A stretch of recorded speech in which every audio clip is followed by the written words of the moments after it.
It's something so phenomenal.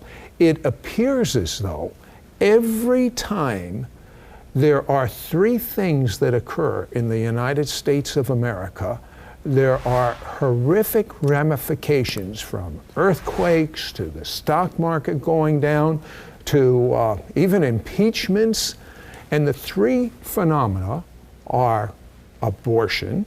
Any time that there is a pro-abortion activity, there is a consequence, and it's not abstract. I mean, it's like within 24 hours.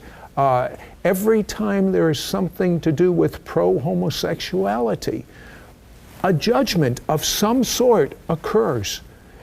And the third thing is Israel. Every time the United States does something against Israel, some sort of a judgment occurs. And you know, if it happened once or twice, that would be phenomenal. But John McTernan, you're the one that first showed me about it, and I'm going to tell you something. You're probably aware of it, but now that I've seen this phenomena, I just ripped out of USA Today. This was dated January 11th, and it was so phenomenal. On one side of the front page, it's a picture of Bush offers to meet Abbas, the new head of the Palestinians. And on the same front page, it says, California rocked by storm. How did you, now again, if this was just one time, I could say coincidence, but every time. When did you first become aware of this phenomena? Sid, a long time ago now, 1987, goes back to almost 20 years. Tell me the circumstances. Sid, I had been watching the news. It was a Sunday evening, and they were reporting on at that point, the largest homosexual gathering probably in world history. In Washington, D.C., there were about 500,000 homosexuals, and they were marching for homosexual rights and things like that. And I never thought that the Holy God of Israel would be offended, Sid, at this. I wasn't aware it was happening. It kind of upset me. I got up, I turned the TV off. That following week, and I know that your background is in stocks and all that, right. You'll probably remember the big crash in 1987. There have been several. But the big one in right. 1987. The market melted the 5 business days following that meeting. Then the following Monday was the big crash, where it fell 508 points in one day. And I was watching TV again in my living room, and the announcer's voice was quivering, and his lip was quivering like this. And he said, could this be the beginning of a new depression? And when he said those words, instantly, and not in my ears, but in my inner man, I heard God's voice, just like we're talking now, Sid. I heard, it was like a roar almost. And he said that this stock market crash was directly connected to the homosexual event, and that a curse was coming on America, and that I didn't fear him. And then I had well, what do you have to do with it? I mean, you're minding your own business, watching television. Yeah, but I claim to know the Lord as my Savior. And I had a vision of going back to the week before and watching the event in Washington. And he showed me that if I really feared him, when I saw that event, I would have gotten down on my knees and cried out for mercy on the land. But I didn't. I didn't do it because I didn't think God would judge us for it. And he said, this is what I heard in my inner man, that the church in general didn't fear him, and the United States was naked and open before him in judgment. So I literally fell down on the floor in front of the TV and repented that I didn't have a fear of the Lord. If you had asked me before that, Sid, I'd say, oh yes, I fear the Lord. But I didn't really truly know what it is to fear the Lord when it comes to sin. Now give me an example of an abortion rally that you saw at tie-in. Well, Sid, we all know, almost everybody knows about the World Series in 1989 and the earthquake that took place during the World Series game. Of course. Right. That's a good way to pinpoint it. That's one that almost 20 years later, still everybody remembers. What they don't know was the day before, there was the largest pro-abortion rally in California history. 70,000 people marched in San Francisco for abortion rights. They were celebrating a major decision in Florida and a major Supreme Court decision about pro-abortion rights. City Hall San Francisco was the center of this march. Within 24 hours after that march, that great earthquake hit San Francisco, and City Hall, Sid, was knocked, well, it wasn't knocked down, but it was closed for 10 years. It took them 10 years to rebuild City Hall from the damage done by that earthquake, and that was the center of the pro-abortion march. Israel, the third category. Give me an example. Sid, there's so many. Hurricane Andrew. I mean, that is the greatest natural disaster to this day ever to hit the United States. Approximately $30 to $40 billion. 180,000 people homeless as a result of it. In Florida, another 25,000 in Louisiana. Businesses, whole areas. Sid, the meteorologists describe Hurricane Andrew as a 28-mile wide tornado. Can you imagine that? Winds for 200 miles an hour for like 28 miles. When you look at a map, it leveled a 28-mile segment of Florida from the Atlantic over to the Gulf. Okay, what was the cause that most people don't know? Isn't this interesting? The Madrid peace process, which was initiated in October of 1991 by President Bush Sr., a year later, well, less than a year later, it was transferred to the United States. They met for the first time for the purpose on our soil of dividing Israel, the covenant land. That was the whole purpose of the Madrid peace process. That was 4 hours. They met 4 hours after Hurricane Andrew had gone through Florida. The greatest natural disaster ever hit the United States occurred just hours before, not even days, weeks, or months. Hours, 4 hours before they met on our soil for the purpose of carving up the nation of Israel. Again, if this was a one-time occurrence, it would mean nothing. But this is an occurrence that happens like clockwork, even to the point of directly hitting with a natural disaster former President Bush's house in Kennebunkport, Maine. We'll be right back after this word.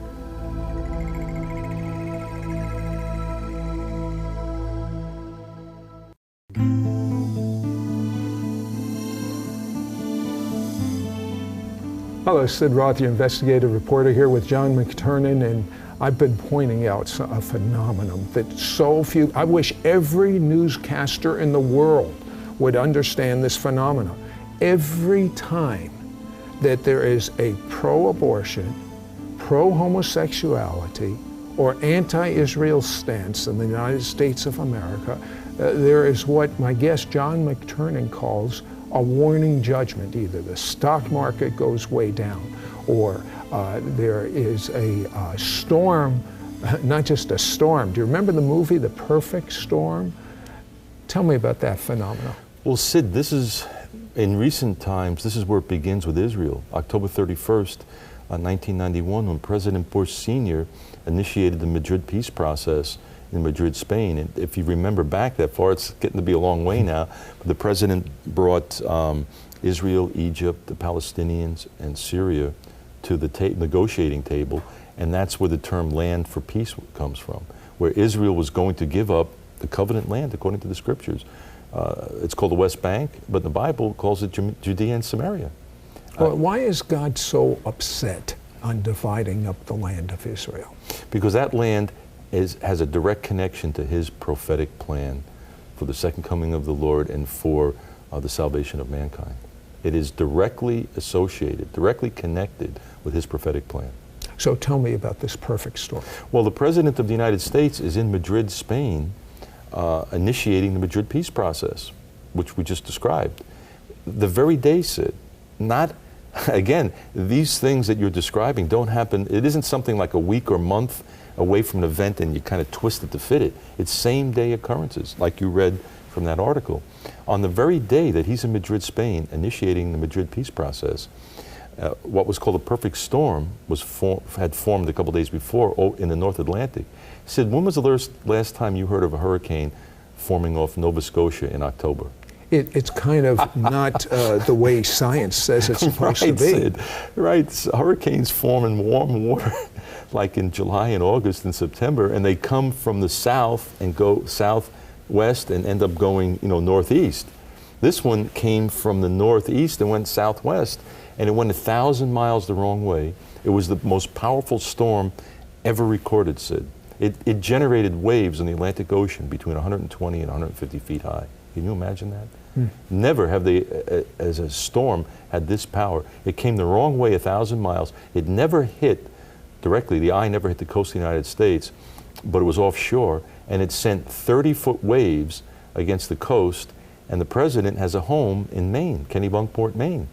And that storm, at the same time he's initiating a plan to touch the land of Israel, that storm touched his home, sent 30-foot waves against his home, and when he came back from Madrid, he had to spend 2 days in Kennebunkport overseeing the rebuilding of his home.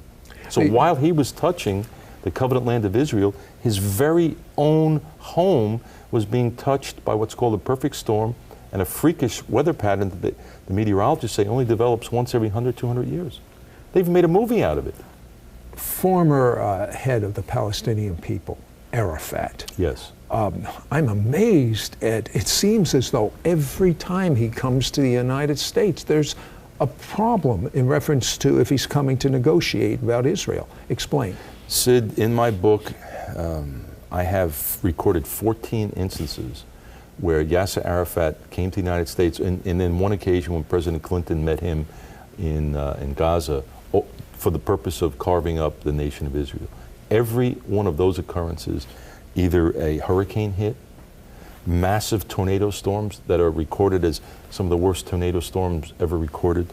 The presidential scandal began while he was waiting to meet with Yasser Arafat. The sex scandal broke, and then while he was meeting Arafat in Gaza, he was impeached.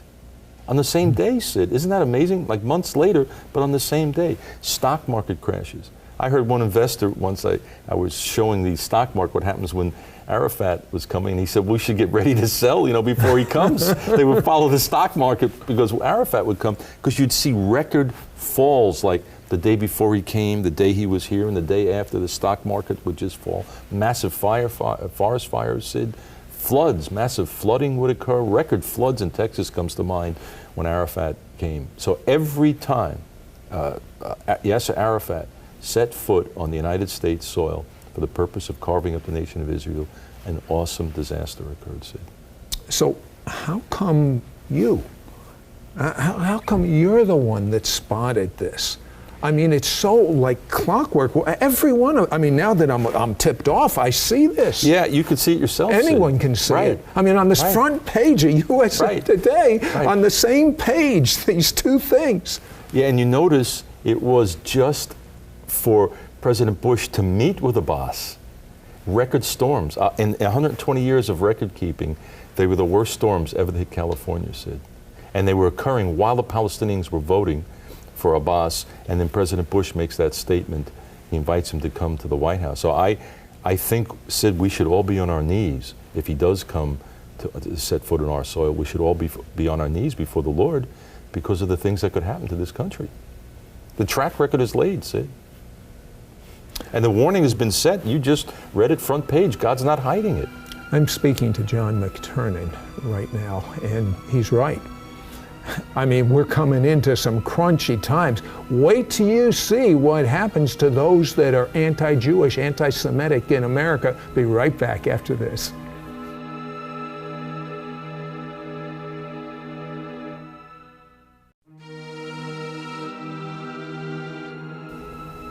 Hello, Sid Roth, your investigative reporter here with John McTernan, who's discussing an amazing phenomenon. Within 24 hours of someone doing something against Israel, or pro-homosexual, or pro-abortion, there are major warning judgments that happen. And if it happened once or twice, I'd say coincidence. 3 or 4, coincidence. 10 or 11, coincidence. But how many times have these things happened since you've been charting it? With Israel alone, I'm saying about 45 to 50. And we're not talking about weekend thunderstorms, Sid. We're talking about massive hurricanes and earthquakes and stock market crashes and powerful tornado storms that tear up, states. Now, you said you really wanted me to see this newspaper article here. Tell me about it. Sid, in the 19th, I've gone back now to the 1930s to make this correlation between touching Israel and judgments on America. In the 1930s, Sid, in Long Island, New York, the Nazis set up headquarters. This is like sort of a hidden thing in America now. Yeah, I'd never heard of that. Yeah, it's called Camp Siegfried, a 60-acre estate in Long Island, New York. And Sid, doesn't this sound funny? Or not funny, but strange? The headquarters of the Nazi Party outside of Berlin was Camp Siegfried in New York. Isn't that amazing? Yes, it is. They were setting up chapters all over the world. They were going into Canada, they were going into Central America. They had 70 chapters in the United States. Sid, in 1937, I can give you the date, July 14th, 1937, there were 40,000 Nazis meeting at Camp Siegfried on Long Island. 40,000. They rented entire trains to go from Penn Station in New York to take all the Nazis out to Long Island. Isn't that amazing? It's, I've never heard of that outside of you telling me about it. Well, right. This has like all been kind of suppressed. But what has happened, Sid, I'm able to make a correlation with the Nazi headquarters. And by the way, on the map of the Nazi headquarters, you will see, this is still the map for today, Adolf Hitler Street. Can you believe, Sid, I'm serious. I want your viewers to see this map with Adolf Hitler Street, Hermann Göring Street, and Joseph Goebbels. This is still the official map in the United States. We have Adolf Hitler Street. Does it still exist today? Yeah, it still exists officially. If you go there today, I believe it's called Oak Street. They've but if you changed the buy name. if you buy property, the deed says Adolf Hitler Street. So what happened to all of them? Well, after the war, oh, you're talking about the judgment from Yes. God. Well, what happened, Sid, in 1938, this tremendous hurricane came up the coast of the United States. And they didn't have the sophisticated equipment that we have today to monitor the hurricanes. And historically, all hurricanes turned out to sea when it came up the coast. This one here did not, Sid. Because of meteorological reasons, it went straight north towards New England. But in the way of New England is Long Island. This hurricane, the eye of the hurricane was 50 miles wide. And as the hurricane began to come towards Long Island, it accelerated to 70 miles an hour. Now, not the wind, but the eye movement was 70 miles an hour, the fastest hurricane ever recorded. No one knew it was coming, Sid, because everybody thought it was heading out to the ocean. As it approached Long Island, eyewitnesses thought a mist was coming, but it was a 30-foot wall of water. It hit Long Island, New York so hard that it registered on Richter scales. It registered 4, 5. They thought an earthquake had hit New York City. The very epicenter, the lowest barometric pressure, was called Bellport, New York, 27.9. It's very low. The next town above it, Sid, is guess what? Yaphank, New York, with the Nazi headquarters.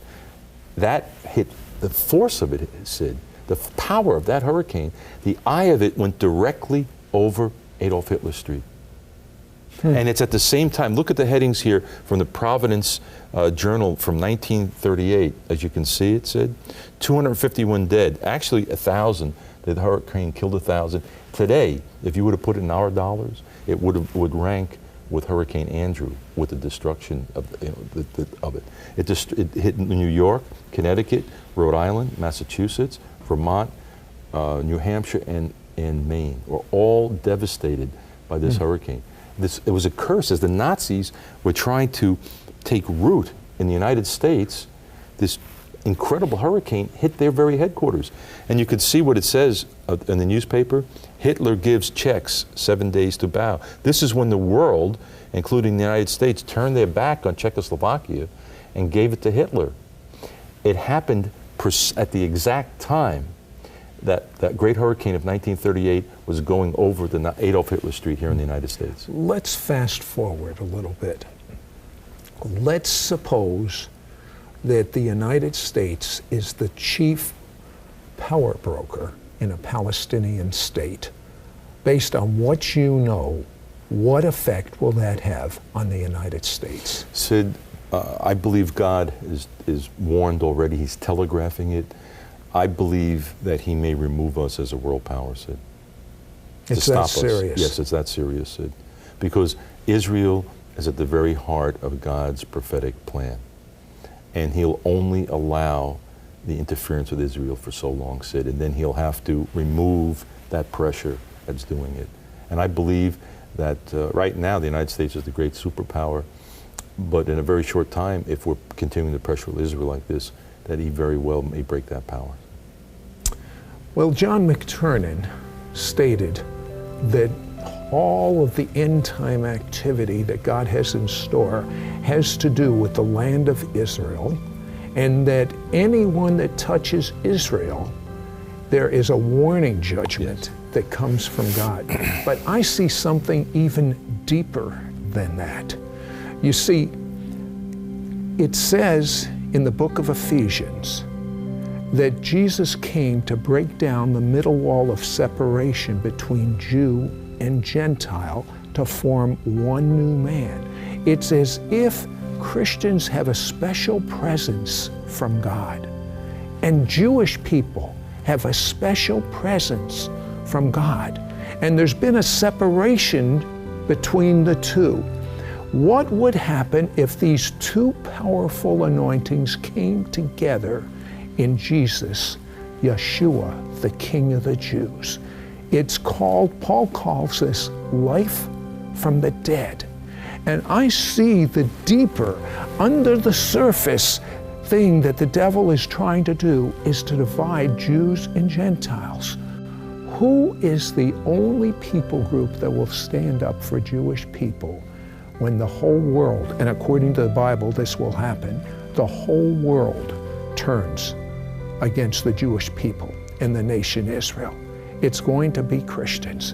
But I see this as the finest hour for the body of Messiah.